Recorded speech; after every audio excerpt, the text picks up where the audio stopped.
Hi, welcome to another episode of Inside Fairfield's History. I'm Dick DeAngelis, director and producer of the award-winning Fairfield History series. Today we're going to share with you an interview that we did with Holmes Semkin, Professor Emeritus of Earth and Environmental Sciences at the University of Iowa. Now in it, Professor Semkin talks to us about the creatures that roamed through Fairfield millions of years ago. I really hope you enjoy this one.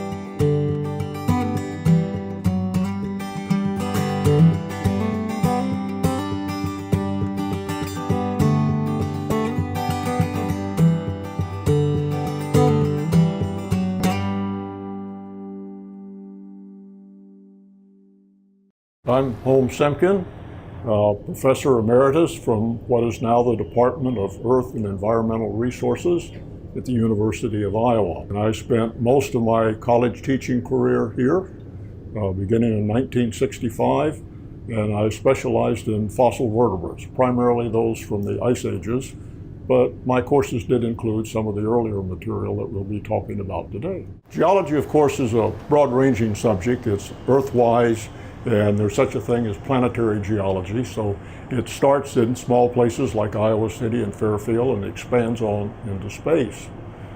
Geologists, because of the immense amount of time involved, we're talking billions of years coming on right up to the present, have a tendency to think about time relatively speaking. We relate events to the building of the Rocky Mountains or the spread of the seafloor. There's a unique event that happened in Iowa about 400 million years ago. This is during the Ordovician period, when a meteorite impacted Alameda County. It created a deep basin, and this deep basin filled with sediment from land. The sediment brought in organic material which decayed and made the environment extremely toxic for life. Therefore, anything that died swimming on the surface above this impact crater and sank into the crater itself was preserved. This is rather unique experience, tells us what the sea life was like during this period of time in the Ordovician all over Iowa, including Fairfield. So while the preservation is restricted to Alameda County, these animals tell us what was swimming over Fairfield, Iowa City, Ames, and it was a very marine environment at that time. Iowa was on the equator and has since drifted north. Therefore, the marine waters were warm rather than cold, as you see in the Arctic today. And you really can't think of Iowa, Fairfield, as being in the same kind of climate then than it is now. It was much more equatorial. And the animals show the diversity that would come with a more equatorial kind of environment, including the Eurypterid, which is off to my left. I think you'll see this a little bit later, which is really the giant predator of its time. All times have their giant predators, just like the Cretaceous had Tyrannosaurus and the Pleistocene had saber-toothed cats. Sharks came in basically in the Upper Devonian, the latter part of this period of time, and they're probably the most successful of all animals in the sense that they have changed the least over this 400 million year period of time. Probably have the same habits, and this way you can say this is success. They achieved their pinnacle at that time, and they certainly were swimming over southeast Iowa from that time on. Shark's teeth are very common as fossils, and there are a variety of reasons for this. The first thing, they're teeth, and teeth are the parts of the vertebrate body that are most likely to be preserved. They're hard. The second aspect of that is that a shark, unlike mammals, yourself, continually replacing their teeth. If you look inside of a shark's jaw, you'll see a row of teeth in front, which you commonly see in films like Jaws. But if you could look behind that, you would find 10 or 12 other teeth arranged parallel to the front row. And as the teeth are lost in the front, sort of moving up out like an escalator, those come in from behind. So the sharks are swimming around and distributing their teeth sort of randomly about the landscape. And These, of course, are well preserved. Streams pick them up, transport them down, and have a tendency to concentrate them in smaller areas, and that's the reason you find them in streams. Geological, and for that matter, the archaeological history of Iowa, we're usually looking at fragments in time, and for that matter, space. We have representation in a geologic sense, any place where deposition was taking place. When you're on a continent, you're in an erosive environment, and the continent is constantly being whittled down from the top, transported downstream, and redeposited in the ocean. And when you're dealing with fossil life, you have to have burial in order to have a fossil. Therefore, the fossil record, as we know it, consists primarily of oceanic animals and animals that lived in swamps. At any one period of time, we know very little about the animals that lived on the upland simply because they weren't preserved. So there are great gaps in the record. And Iowa today, where we're standing, is eroding. Therefore, you're probably not going to accumulate many fossils. There are lots of fossils accumulating now in the dead zone in the Gulf of Mexico because the environment there is favorable for their preservation. And someday this will be another meteor crater, if I may stretch the fact some distance, and you'll get great preservation there. So we know a little bit about this period of time from one area, something about another piece of time from another area, and we do our best to tie it together. Most of the history is missing. We only have these specialized environments with which to work. The rest of it has been reworked, eroded, and reworked over time. Erosion on the continents creates deposition in the ocean. So we get our idea of what the life is like at any given period of time from oceanic or swamp varieties of rocks. And there are a variety of ways of prospecting to see how deep the formations are that you want to see. We use, in the work that I do, ground penetrating radar a lot. That'll only work down to about 50 or 60 feet. Geologists working in the oil industry use seismic surveys. Seismic surveys go down miles. You even get reflections off portions of the interior of the earth from a seismic survey. Earthquakes also supply us with information, because you know where the earthquake is, you know how long it takes for the earthquake waves to reach a given point, and you know the speed that the waves travel through any given variety of rock, and you can predict what kind of rock is down there and how deep it is. And when you have deposition, you get a little slice of history at that particular period of time for that particular place. And when Iowa was under the sea, we were getting a paleontological and a geological record of what was going on.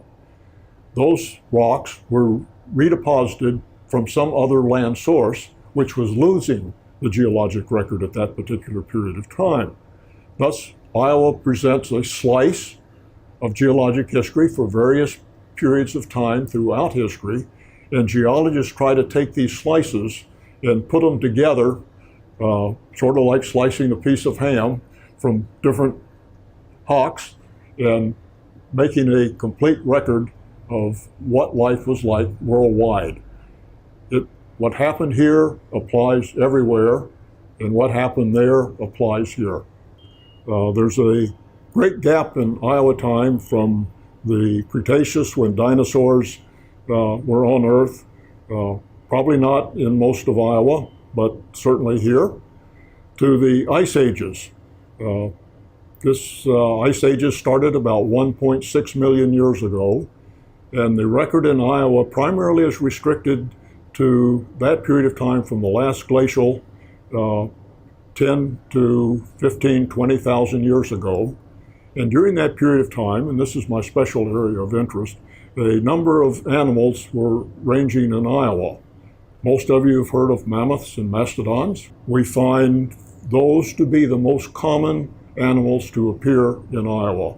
I see 2 or 3 of those, pictures at least of them, that Iowans sent in to me for identification. Mammoths and mastodons looked a little bit alike. in the sense that they were big, they had trunks, and were elephantoid in their overall shape. On the other hand, their environmental circumstances were quite different. The teeth of the mammoth is designed for grinding, primarily grazing, while the tooth of a mastodon is designed for chomping. Mastodons usually are found in more forested associations, and mammoths are usually found in what we predict to be more plainsy and primarily edge associations, and edge being where the prairie or meadow comes in contact with a forest or a woodland. We've all seen pictures of African elephants pulling up trees, rolling them around in their mouth, stripping the bark off. And so just because they're designed for grazing doesn't mean that they did that all the time. They were opportunists. If they had fruit available, they ate fruit. If they had a special bark that they liked, they ate that. But their diet, when they couldn't find anything else, was grassland, grass, and they were quite functional consuming that kind of vegetation. Conversely, the mastodon was designed for breaking up large particles, probably seeds, limbs, and they have been found with even spruce in their stomachs. There's some very well preserved mastodons in bogs where the stomach contents and even their hair has been preserved. So they shared the environment, they were contemporaneous, but they weren't anything alike. If you want to talk about the differences between them, if you saw them walking down the main street in Fairfield, you could make the mastodon into an offensive tackle, and you could make the mammoth into a wide receiver. Slender, long legs, better capable of running. Mammoths and mastodons get most of the attention that we see about the Pleistocene animals, but there are quite a number of others. We have not found a saber-toothed cat specifically in Iowa, but they have been found in Missouri, Nebraska, Minnesota, and Illinois. So if they're all around us, they had to be here as well.